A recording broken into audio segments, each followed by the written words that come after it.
Hello viewers, welcome back to another video. দেখো আজকে যেটা আলোচনা করবো সেটা হচ্ছে কৌশিকী 4 ক্লাস 10 এর একটা টপিক আয়তঘন। তো ঠিক আছে, আচ্ছা 1 আর 2 নম্বরকে আমরা স্কিপ করছি, 3 নম্বর কোশ্চেন নাম্বার 3 থেকে আমরা সলভ করব। ঠিক আছে, বলছে একটা সমকোণী চৌপলকার ঘরের দৈর্ঘ্য প্রস্থ উচ্চতা তোমাকে বলে দেওয়া আছে।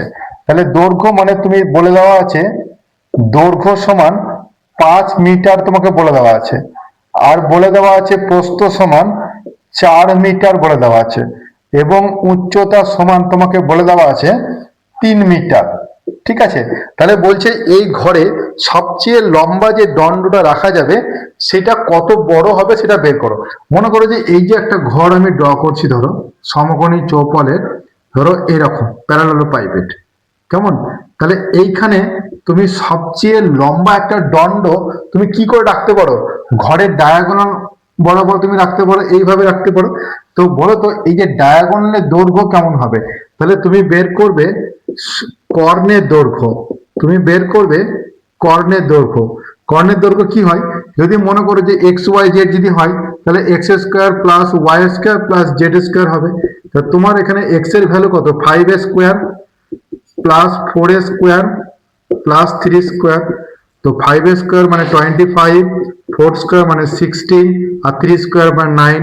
তাহলে রুট অফ হার তোমার 50 হচ্ছে, তার মানে হচ্ছে 5√2, মানে 5×10 যদি 50 হয়, 25 দুগুণে যদি 50 হয়, তাহলে 5√2 এত তোমার কিন্তু মিটার হয়ে যাবে। সবচেয়ে বড় দণ্ড কিন্তু তোমার এই ঘরের মধ্যে রাখা যাবে। বুঝতে পেরেছো?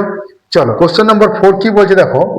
কোশ্চেন নাম্বার 4 বলছে একটা ঘনক একটি তলের ক্ষেত্রফল যদি 64 বর্গ মিটার হয়, ঘনকের আয়তন কত হবে? ঘনক মানে যার প্রত্যেকটা বাহুর দৈর্ঘ্য সমান, এটা হচ্ছে তোমার ঘনক। ঠিক আছে, তাহলে ঘনকের যদি হয়, তাহলে ঘনকে এটা যদি ঘনক হয়, তাহলে এর দৈর্ঘ্য প্রস্থ উচ্চতা কিন্তু সমান হবে। তাহলে বলছে একটা তলের ক্ষেত্রফল, বলছে ঘনকের একটি তলের ক্ষেত্রফল। তাহলে একটা তলে ঘনকের ধরি, তাহলে প্রথমে লিখি ধরি ঘনকের বাহু দৈর্ঘ্য এ, এ একক, এ মিটার ধরে নি, এ মিটার। ঠিক আছে, তাহলে একটি তলের ক্ষেত্রফল কি হবে না, ক্ষেত্রফল একটি তলের তোমার ক্ষেত্রফল পাবে তুমি এ স্কোয়ার পাবে। এই এ স্কোয়ার সমান তোমাকে বলে দেওয়া হয়েছে 64। কেমন? তাহলে এ স্কোয়ার সমান যদি 64 হয়, তাহলে বলো তো এ সমান কত হবে? √64, তার মানে হবে 8 মিটার হবে। কেমন? তাহলে এই যদি 8 মিটার একটা সাইড হয়, তাহলে ঘনকের আয়তন কত হবে বলো? তাহলে তুমি লিখবে ঘনকের, তুমি লেখো আয়তন, আয়তন হবে এ তার কিউ। ঠিক আছে, তার মানে 8 তার কিউ, এটা হচ্ছে ঘন মিটার। তাহলে 8 তার কিউ যদি করা হয়, 8 8 64 ইন্টু 8, 4 8 32, 2 হাত থাকলো 3, 6 8 48, 49 50 51, তাহলে 512 ঘন মিটার। এইটা হবে উত্তর। বুঝতে পারছো?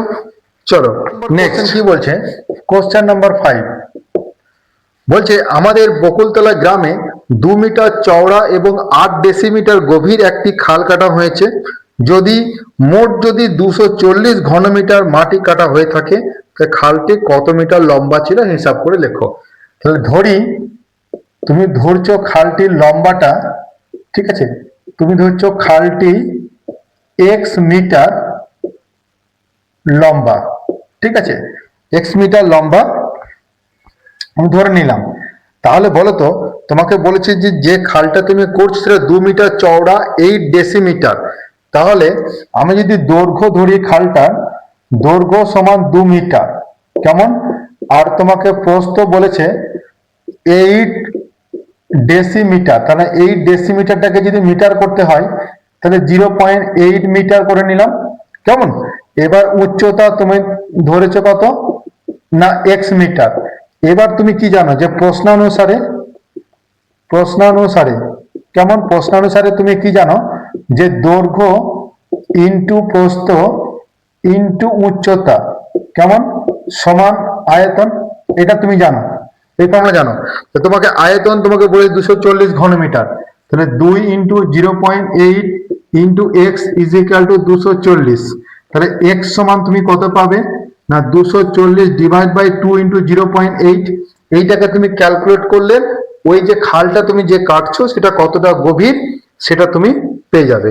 তাহলে 240 ইন্টু 10 আর নিচে হচ্ছে 8 ইন্টু 2, ঠিক আছে, 3 8 24, ঠিক আছে, 2 5 10, তাহলে 3 5 15, তাহলে 150 মিটার তোমার হচ্ছে ওই খালটার গভীরতা হবে। কোশ্চেন নাম্বার 6 দেখো, 6 নম্বর কোশ্চেন কি বলছে দেখো, বলছে একটি ঘনকের কর্ণের দৈর্ঘ্য যদি 4√3 মিটার হলে ঘনকটির সমগ্র তলের ক্ষেত্রফল কত হবে হিসাব করে লেখো। তাহলে বলো তো, এটা যদি একটা ঘনক হয়, এই ঘনকের ধরো কর্ণের দৈর্ঘ্য মানে তোমার এটা হচ্ছে কর্ণ, ঠিক আছে। তাহলে ঘনক যদি হয় তাহলে ঘনকের তুমি কর্ণের দৈর্ঘ্য কি জানো বলো? ঘনকের তুমি জানো কর্ণের দৈর্ঘ্য তুমি জানো, এটা জানো a square plus a square plus a square, তার মানে তুমি জানো √3a স্কোয়ার, তার মানে হচ্ছে a√3, এটা তুমি জানো ঘনকের কর্ণের দৈর্ঘ্য।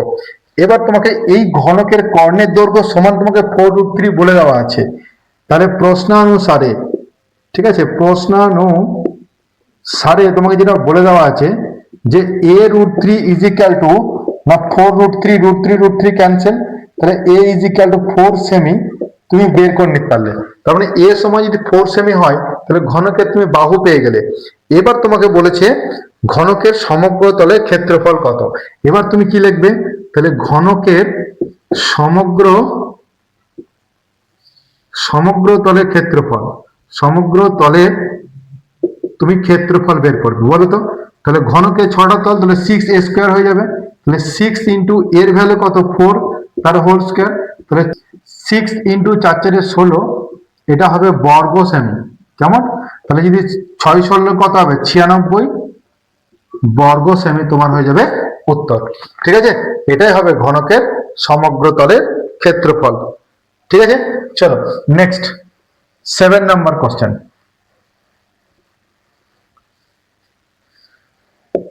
কোশ্চেন নাম্বার 7 বলছে একটি ঘনকের ধারগুলির সমষ্টি যদি তোমাকে 60 সেমি হয় তাহলে ঘনকটির ঘনফল কত হবে। তাহলে ঘনকের ধারগুলির সমষ্টি যদি 60 হয় তাহলে এই যে ঘনক কতগুলো ধার আছে বলতো? 1টা 2টো 3টে 4টে 5টা 6টা 7টা 8টা 9টা 10টা 11টা 12টা, তাহলে এই 12 into a is equal to 60 তোমাকে বলে দেওয়া আছে। কেন বলছে ধারগুলির সমষ্টি যদি 60 হয়, ঠিক আছে, তাহলে আমি কি প্রথমে ধরে নেব, ধরি ঘনকের ধারের দৈর্ঘ্য সমান a। কেমন? a তুমি a সেন্টিমিটার ধরে নাও, ঠিক আছে। 12a, কেন 12a? কারণ 12টা ধার আছে, তাহলে 12 into a is equal to 60, তাহলে বলো a is equal to 60 by 12, তাহলে তুমি 5 পেয়ে গেলে, 5 সেমি তুমি পেয়ে যাচ্ছ। তাহলে a যখন তুমি 5 সেমি পেয়ে গেলে তাহলে তখন তুমি 60টা তুমি পেয়ে গেলে। এবার তোমার কি বলেছে ঘনকটির ঘনফল কত। তাহলে ঘনকটির ঘনফল হবে তোমার a তার কিউব ঘন সেমি, ঠিক আছে। তার মানে তোমার হয়ে যাবে 5 কিউব ঘন সেমি, তার মানে তোমার 125 ঘন সেমি হবে তোমার উত্তর। এখানে 8 নম্বর কোশ্চেন। 8 নম্বর কি কোশ্চেন বলছে যে একটি ঘনকের 6টি পৃষ্ঠতলের ক্ষেত্রফলের সমষ্টি যদি 216 বর্গ সেমি হয় ঘনকটি আয়তন কত হবে হিসাব করে লেখো। তাহলে বলছে একটি ঘনকের 6টি পৃষ্ঠতলের সমষ্টি, তাহলে বলো তো একটা যদি ঘনক হয় এই ঘনকের একটা তলের ক্ষেত্রফল হচ্ছে তোমার, তাহলে প্রথমে ধরি ঘনকের, তুমি ধরে নাও ঘনকের বাহু সমান a। কেমন? a সেন্টিমিটার তুমি ধরে নাও সেমি। লিখো প্রশ্নানুসারে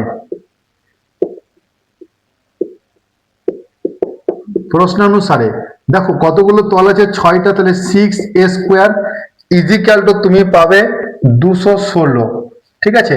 তাহলে a square is equal to 216 by 6, তাহলে 3 6 18 19 20 21, ঠিক আছে, 36 6 6 36, তার মানে a সমান √34, মানে তুমি পাবে 6। কেমন, 6 সেমি। এবার তুমি যখনই ঘনকের তুমি সাইড পেয়ে গেলে, তাহলে ঘনকের আয়তন কত হবে বলো তো।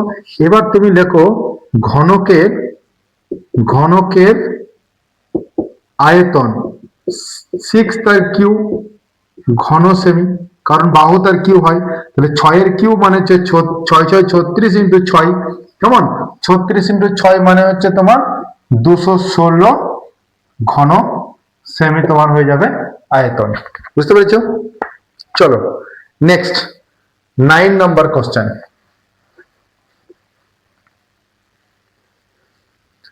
দেখো বলছে একটি সমকোণী চৌপলের আয়তন হচ্ছে 432 ঘন সেমি, তাকে সমান আয়তন বিশিষ্ট দুটি ঘনকে পরিণত করা হলে প্রত্যেকটি ঘনকের ধারের দৈর্ঘ্য কত হবে হিসাব করে লেখো। তাহলে বলছে 9 নম্বর যে কোশ্চেনটা তুমি করবে সেটা বলছে সমকোণী চৌপলের আয়তন হচ্ছে 432 ঘন সেমি। তাহলে তোমাকে বলেছে সমকোণী চৌপলের আয়তন তোমাকে বলে দেওয়া আছে 432 ঘন সেমি। মানে সমকোণী চৌপল তোমার আছে, এই সমকোণী চৌপলকে তুমি ভেঙে দুটো ঘনক তৈরি করবে। তাহলে প্রত্যেক প্রত্যেক প্রত্যেক ঘনকের তুমি আয়তন পাবে, তাই না? আয়তন পাবে, এই যে 432কে যদি 2 দিয়ে ভাগ করে দাও তুমি, তাহলে 2 2 একে 2 212 এত ঘন সেমি। এইটা হবে প্রত্যেকটা ঘনকের আয়তন। তাহলে প্রথমে ছিল এটা সমকোণী চৌপল, সেটাকে তুমি দুই ভাবে যদি ভেঙে নাও তাহলে সেটা হবে ঘনক। সেই ঘনকের আয়তন তুমি পেয়ে গেলে 216 ঘন সেমি তুমি আয়তন পেয়ে গেলে।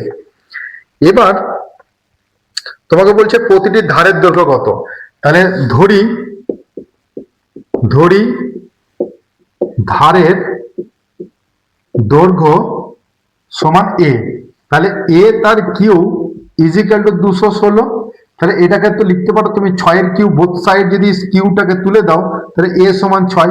তাহলে প্রত্যেকটি এই ঘনকের ধারের দৈর্ঘ্য কত পেয়ে গেলাম, 6 সেমি। বুঝতে পারছো? Question number 10।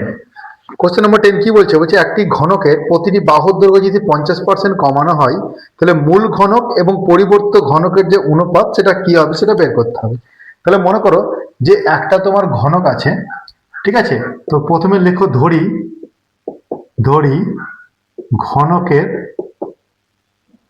বাহুর দৈর্ঘ্য তুমি কনসিডার করছো a একক, কেমন।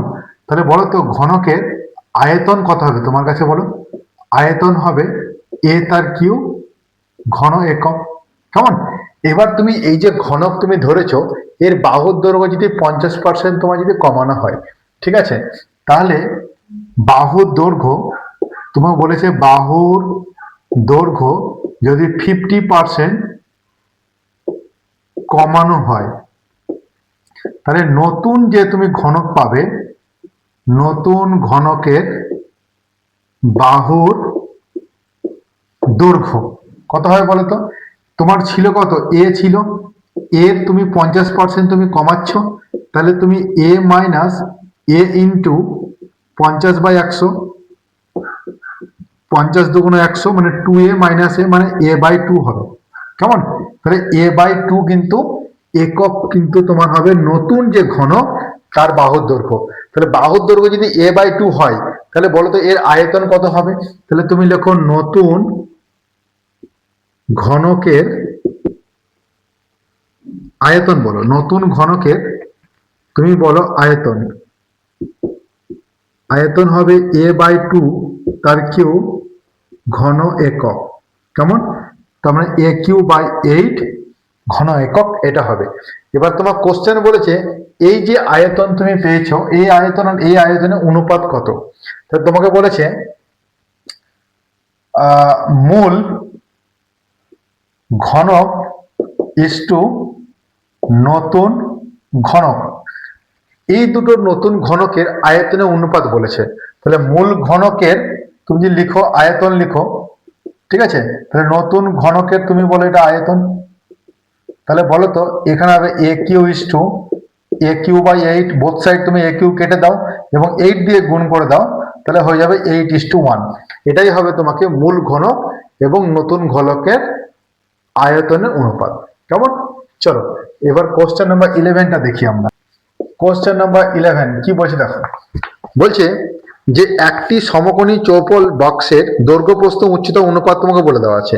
তাই তোমাকে বলেছে দৈর্ঘ্য ইস্টু তোমাকে বলেছে প্রস্থ ইস্টু উচ্চতা তোমাকে বলেছে 3:2। দৈর্ঘ্য ইস্টু প্রস্থ ইস্টু উচ্চতা যদি বলে দেওয়া থাকে, তুমি ধরি দৈর্ঘ্য সমান তুমি বলছো 3x, প্রস্থ সমান বলছে 2x, উচ্চতা সমান তুমি ধরলে x। কেন? কারণ ইস্ট থাকলে তুমি ডাইরেক্ট ধরতে পারো না, তার জন্য তুমি x কনসিডার করে নিলে। এবার তোমাকে বলছে যে আয়তন তোমাকে বলেছে উহার আয়তন 384 ঘন সেমি। ঠিক আছে, তাহলে তুমি বলো শর্তানুসারে কি হবে বলো, দৈর্ঘ্য ইন্টু প্রস্থ ইন্টু উচ্চতা সমান তোমার হচ্ছে আয়তন, তাই তো? তাহলে দৈর্ঘ্য কত বলো, 3x 2x into x is equal two তোমাকে আয়তন বলে দিয়েছে 384 ঘন সেমি, এটা তোমার বলে দেওয়া ছিল। এবার এইটার ইউনিট যদি সেমি হয় তাহলে ঘন সেমি ঘন কেটে যাবে, 3 × 6 x³ ইজিক্যাল টু 384, ঘন সেমি না লিখলেও হবে 6, তার মানে তোমার হবে তোমার হবে এখানে 6 6 36 4 6 24, তার মানে এটাকে তুমি লিখতে পারো 4 তার কিউব, তাহলে x সমান তোমার হয়ে যাবে 4। এবার যখনই তুমি x সমান 4 পেয়ে গেলে, তাহলে তোমার দৈর্ঘ্য কত হলো বলো তো, 3 × 4 তার মানে 12 সেমি। ঠিক আছে, 2 × 4 তার মানে 8 সেমি, আর এখানে শুধুমাত্র 4, তাহলে তোমার দৈর্ঘ্য প্রস্থ উচ্চতা তুমি পেয়ে গেলে। এবার যখন তুমি দৈর্ঘ্য প্রস্থ উচ্চতা পেয়ে গেলে, তোমাকে কি বের করতে হবে, তোমাকে বের করতে হবে বাক্সটির সমগ্র তলে ক্ষেত্রফল। তাহলে বলো তো এই যে বাক্সটির সমগ্র তলে ক্ষেত্রফল কত হবে, বড় ফর্মুলা কি, বাক্সটির সমগ্র তলের তোমার ক্ষেত্রফল হবে 2 × দৈর্ঘ্য ইন্টু প্রস্থ প্লাস প্রস্থ ইন্টু উচ্চতা প্লাস উচ্চতা ইন্টু দৈর্ঘ্য, এটা হচ্ছে ফর্মুলা। তাহলে তুমি যদি পুট করো 2 × 12 × 8 8 × 4 আর 4 × 12, ঠিক আছে?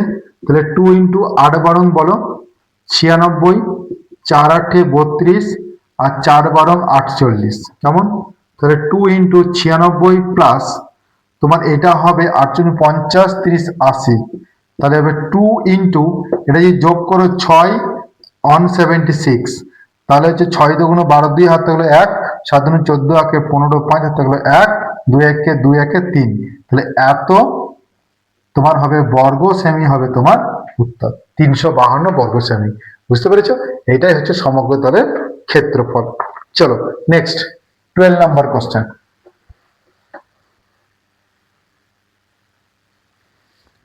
দেখো কোশ্চেন নাম্বার 12 কি বলছে দেখো, বলছে চায়ের বাক্সের ভেতরে দৈর্ঘ্য প্রস্থ উচ্চতা তোমাকে বলে দেওয়া আছে। তাহলে তোমাকে বলছে যে তোমাকে চায়ের ভেতরে বাক্সের দৈর্ঘ্য তোমাকে বলে দেওয়া আছে। তাহলে তুমি যদি লেখো দৈর্ঘ্যটা কত বলে দেওয়া আছে বলো, 7.5 ডেসিমিটার, প্রস্থ তোমাকে বলে দেওয়া আছে 6 ডেসিমিটার, আর উচ্চতা তোমাকে বলে দেওয়া আছে 5.4 ডেসিমিটার। তাহলে একটা চায়ের বাক্স তোমার একটা আছে, ঠিক আছে? চায়ের বাক্সটা দেখতে কেমন না, এরকম সমকোণী চৌপলের মতো দেখতে, কেমন? এরকম একটা চায়ের বাক্স দেখতে। এবার এই চায়ের বাক্সের দৈর্ঘ্য প্রস্থ উচ্চতা তোমাকে বলে দেওয়া আছে। এবার তাহলে চা বাক্সের তুমি ওজন আয়তন বের করতে পারবে। এবার বলছি যে চা বাক্স ভর্তি যদি চা ভরা দেওয়া হয় বাক্সের মধ্যে, তখন তার ওজন বলে দেওয়া আছে, আর খালি বাক্সের ওজন তোমাকে বলে দেওয়া হয়, তাহলে চায়ের ওজন তুমি বের করবে।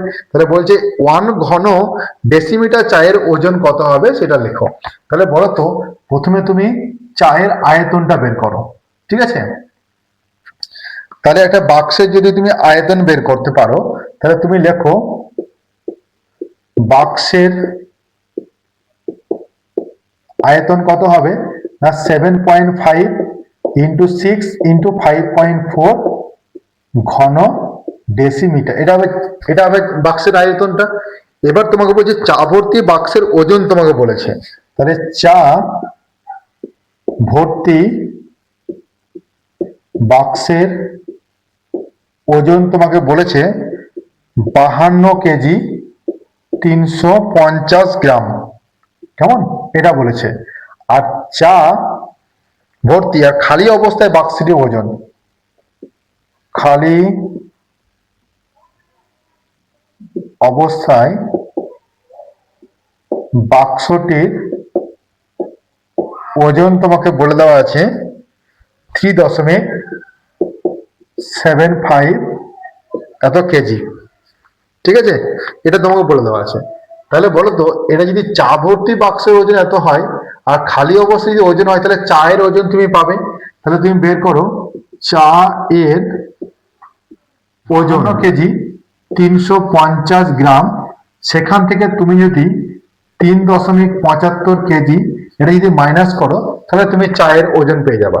তাহলে চায়ের ওজন তুমি কি করে বের করছো দেখো, 52.350 সেখান থেকে 3.750, তোমার এটা যদি সাবস্ট্রাক্ট করা হয় তুমি কি পাবে বলো তো, এখানে 0 পাবে, এখানে 0, বলো 7 কয় 13, 6 13,